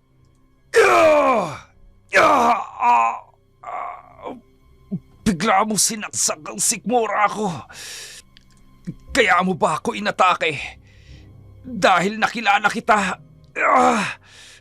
Wala kang awa. Hindi ko na dapat pa ipiniliwanag sa'yo kung bakit. Abala ka lang sa totoong pakay ko. Kung gusto mong malaman ang totoo, maghabulan tayo. Kasabay ng pagpaslang ko sa iyong kaisa-isang anak. Yeah! Hoy! Bumalik ka rito! Hindi pa tayo tapos! Huwag kang duwag! Hahabulin kita kahit saan ka pa magpunta. Hindi sa'yo ang katawang yan. Hinding-hindi kita mapapatawad sa ginawa mo. Bumalik ka rito! Yeah! Mabilis na nakaalis ang aswang. Pilit naman itong hinahabol si Ramon. Dalawang bagay pa man din ang kanyang inaalala.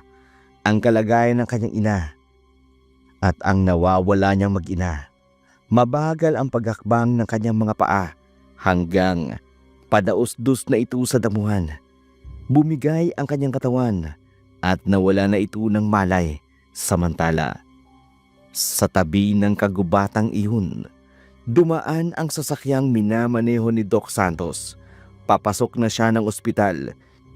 Ilang kilometro na lang ang layo niya rito nang biglang nangyari ang di inaasahan.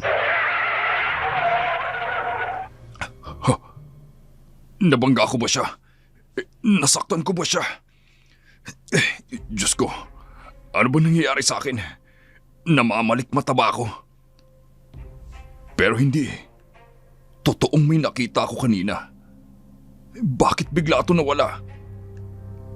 Ano kaya kung bumaba ako? Sisilipin ko kung nasa harap ba ng sasakyan ang katawan niya. May bumagsak na mabigat na bagay dito sa itaas. Ano ba yun? Isa ba yung hayop? Diyos ko! Mukhang masarap ang isang to. Ano yun? May umuungol. Nanggagaling ito sa ibabaw ng kotse ko.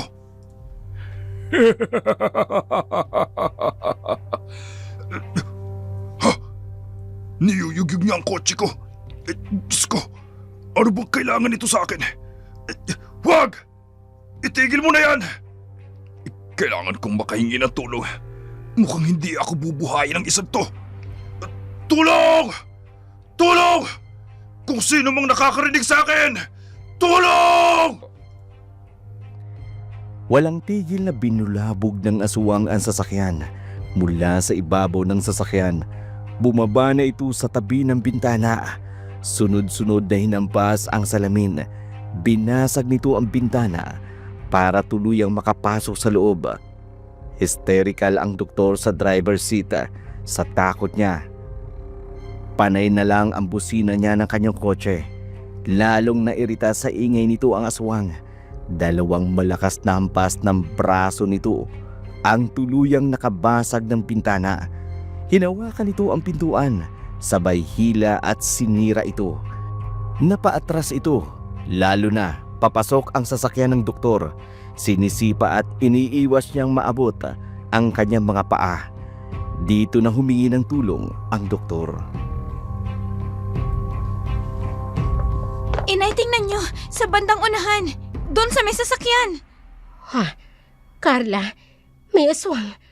Pamilyar sa akin ang amoy niya. Inay! Isa siyang kalaban. Inaatake niya yung driver!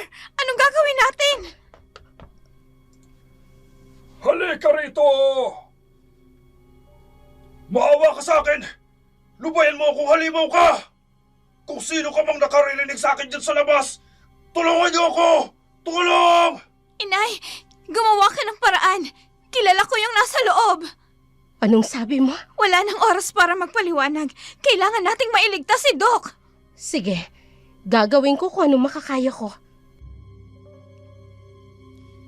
Hinila ng aswang si Doc Santos mula sa loob ng sasakyan.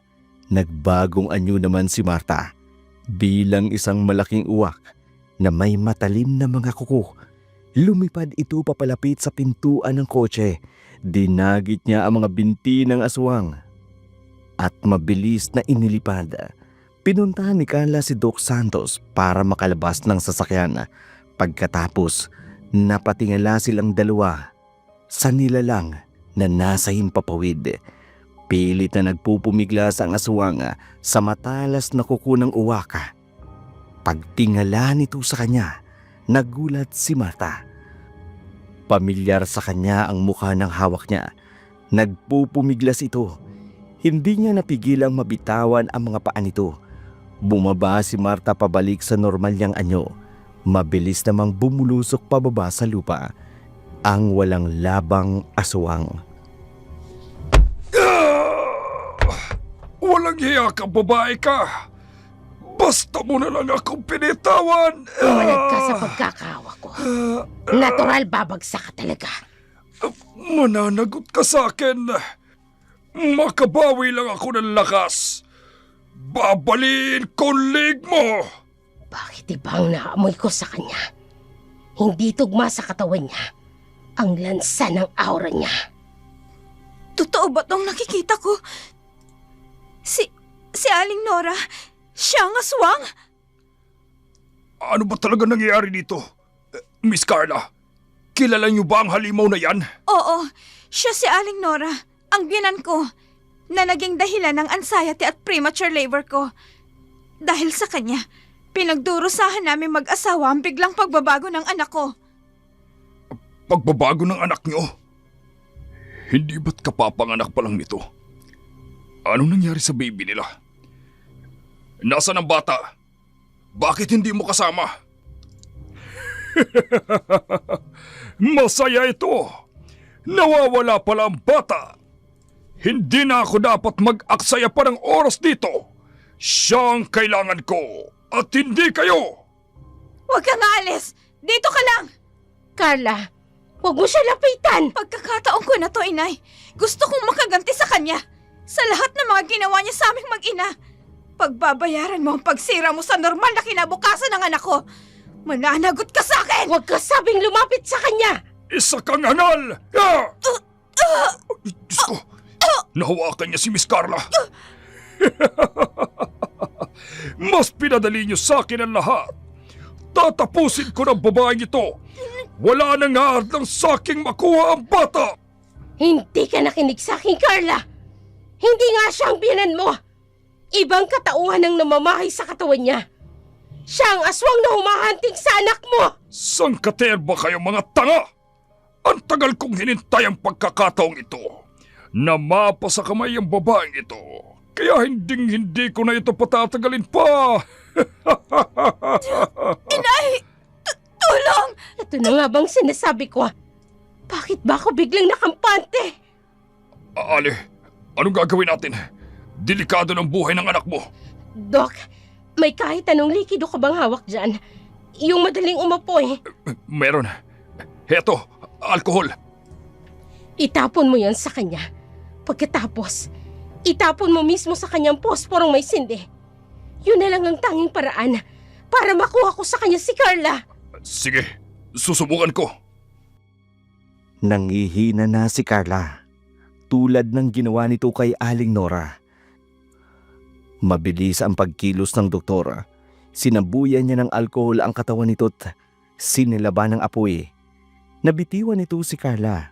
Nagpagulong-gulong ito sa sahig. Akala nila'y nangihina na ito. Pero nakabawi ito ng lakas.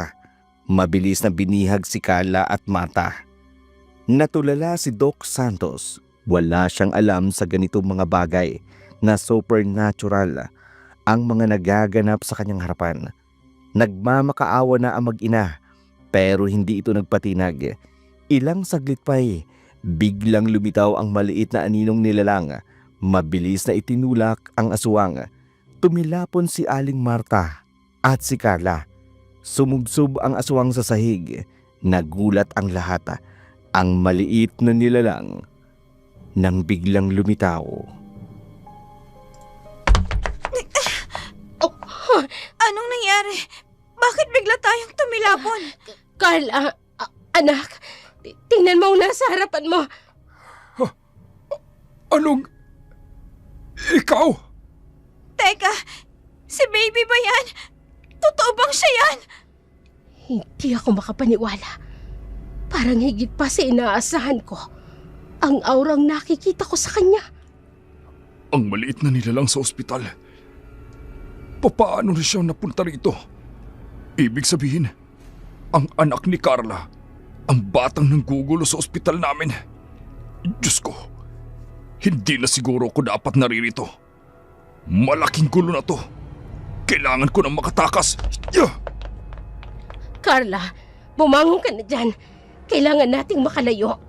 Nakikita ko sa mga mata ng anak mo ang nakakatakot na aura ngayon ko lang nakita. Anong ibig mong sabihin, Tingnan inay? mo ang nasa likuran niya. Ang dami niyang kasama.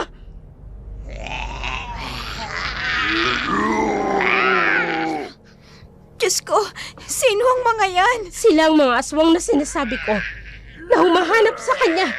Sila ang pamumunuan ng iyong anak. Diyos ko, ibig sabihin ba nito, hindi ko na siya mababawi sa kanila? Patawad, anak. Mukhang huli na sa atin ang lahat. Anong ibig sabihin nito? Tinalikuran na ako ng mga dati kong alagad at magiging sunod-sunuran na sila sa sanggol na yan. Hindi ito maaari. Tapusin niyo siya! Hindi! Mga traidor kayo! Ako ang inyong pinuno! Hindi ang maliit na nilalang na yan! Huwag! Huwag! Gusto kong mayakap ang anak ko, inay! Hindi na pwede. Kailangan na rin nating makalayo. Maging tayo. Hindi sasantuhin ang mga yan. Umalis na tayo ngayon din, Carla! Pero inay, ang anak ko! Paano na ang anak ko, Patawad, anak. inay? Tayo na. Umalis na tayo. Pero inay, hindi pa ako handang isuko siya sa kanila. Tumigil ka na. Isuko mo na lamang siya. Hindi rin pwedeng magkasama kayo. Kailangang mamatay ang isa sa inyo para mabuhay ang isa. Mas makabubuting maihiwalay ka sa kanya ng tuluyan para parehas kayong mabuhay. Tara na, umalis na tayo bago pa sa atin mabaling ang gutom nila. Halika na, Carla! Umalis na ang mag-ina. Maging si Doc Santos. Hindi siya makapaniwala sa kanyang mga nasaksihan. Ngayon, mas naging malinaw sa kanya ang lahat. Ang mga kababalagan. Dahil nga sa batang isinilang ni Carla. Pumunta siya sa nasira niyang sasakyan. Binuhay ang makina. Agad na pinaandar. Umalis si Doc Santos dahil sa takot na madamay pa sa gulo. Ang mag-inang Marta naman, hindi agad nakalayo. Nagkubli sila sa isang sulok ng kagubatan. Pinagmasdan ang ginagawang pagpaparusa ng maliit na nilalang pati na ang kanyang mga alagad sa pananakit sa kanyang pamilya. Narinig nila ang kusang pagtatapat ng katauhang lumulukob kay Aling Nora. Inamin nitong nagpalipat-lipat ito ng katawan upang madaling matagpuan ang anak ni Carla. Ilang tao na ang ginamit niya para lang maisakatuparan lamang ang nais niyang mapalapit sa pamilya ni Carla. Mula sa mga kapitbahay na namatay, maging ang kanilang kapitan na nadamay sa pagpapalit nito ng katawan sa kasamaang palad.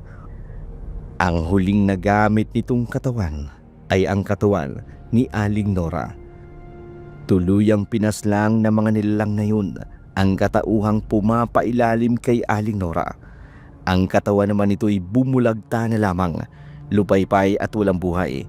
Unti-unti nang umalis ang ibang alagad maliban sa maliit na nilalang. Saglit na napahinto at napatitig sa kanyang ina at lola. Hindi mapigilan ni Carla na mapaiyak ng mga oras na yun. Inay, sabi niyo sa akin, ililigtas natin siya. Binigon niyo ako, Inay. Sinungaling kayo. Kapakanan mo ang mas inisip ko. Huli na ang lahat para sa kanya, Carla.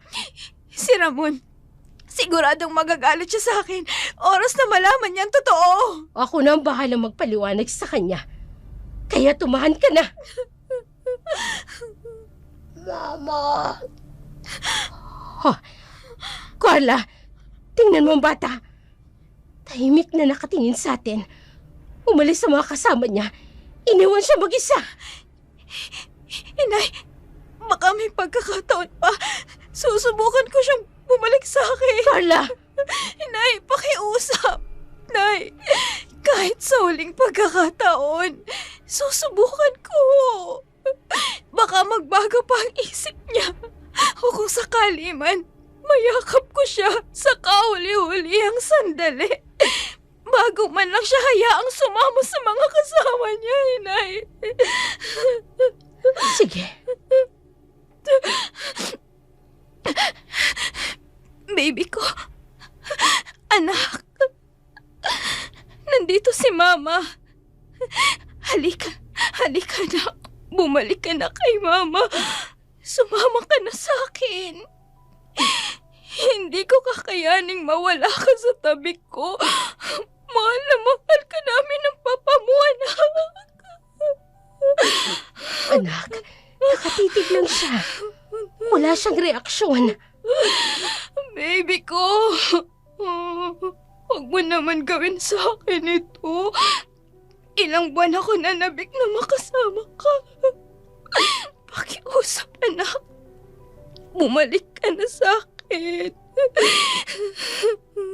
Tanggap ko kahit na ano ka pa. Tanggap ko kahit mahirapan ako sa pagpapalaki sa'yo. Basta makasama lang kita, anak. Huwag mo lang akong iiwan. Anak. Umiling siya, Carla. Ayaw niya. Nakapangako na siya sa kanyang mga alagad. Sasama siya sa kanila.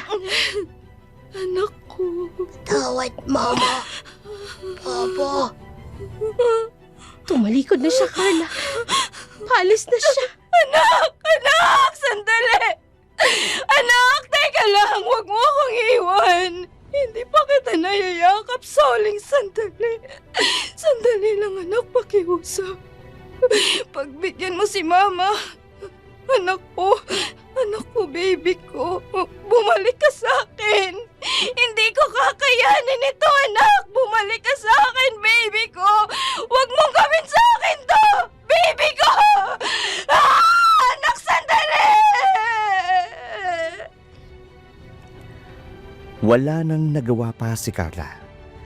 Tuluyang umalis ang sanggol na 9 na buwan niyang dinala sa kanyang sinapupunan.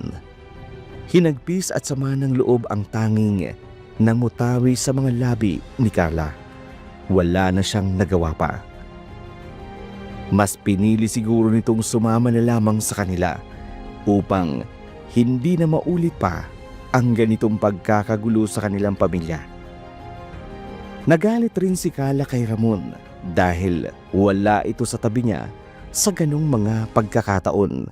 Ang hindi niya alam, pinatay na nito ang katauhang lumulukob kay Aling Nora.